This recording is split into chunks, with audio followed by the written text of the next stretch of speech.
আসসালামু আলাইকুম রহমতুল্লাহ বরকাত। আমরা সকলেই দোয়া করি, কারণ দোয়া হলো দোয়া উসিলাহুল মুমিন, দোয়া মুমিনের হাতিয়ার। আর দোয়া উমুখুল ইবাদা, নবীজি বলেন দোয়া ইবাদতের মূল। নবীজি আরো বলেন দোয়া হুয়াল ইবাদা, দোয়াই ইবাদত, দোয়া একটি ইবাদত।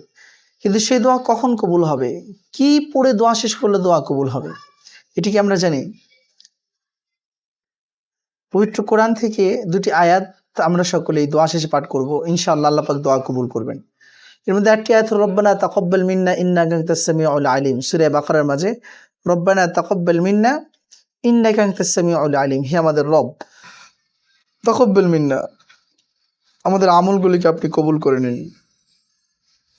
ইন্নাকা আনতাস সামিউল আলিম, নিঃসন্দেহে আপনি সর্বশ্রোতা সর্বজ্ঞানী। এবং সবশেষে আমরা বলবো সুবহানা রাব্বিকা রাব্বিল ইজ্জাতি আম্মা ইয়াসিফুন ওয়া সালামুন আলাল মুরসালিন ওয়ালহামদুলিল্লাহি রাব্বিল আলামিন।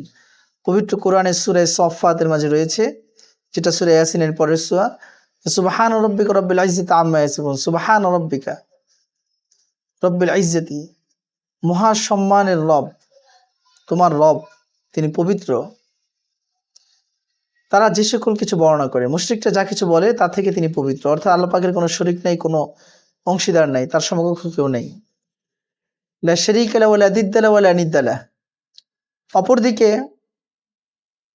ওয়াসালামুন আলাল মুরসালিন, এবং আল্লাহ পাকের প্রেরিত সকল রাসূলদের উপর সালাম, আলহামদুলিল্লাহি রাব্বিল আলামিন, এবং সকল প্রশংসা রব্বুল আলামিন আল্লাহ পাকের জন্য।